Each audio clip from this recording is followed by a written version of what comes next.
All right, hi, substitute teacher. So I have the lesson plan here, and our objective for this lesson is given the PowerPoint presentation and activities about the planets in the solar system, the students will be able to complete the Nearpod assessment with 80% accuracy.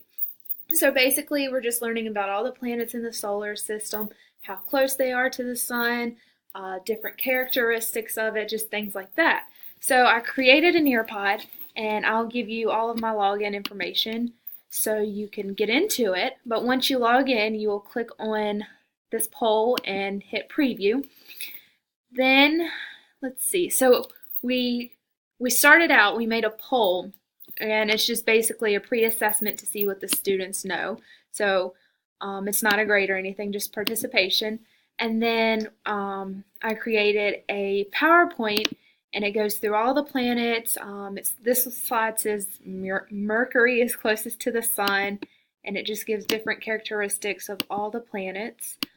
And then after that, I included a video about the planets, and it just basically goes through the same thing. It reinforces everything that the PowerPoint teaches, just in a more fun and upbeat way that the kids would enjoy. Then after that, I have created a quiz that will test their knowledge based on all of the presentation slides and the video. So that's about it. Thank you.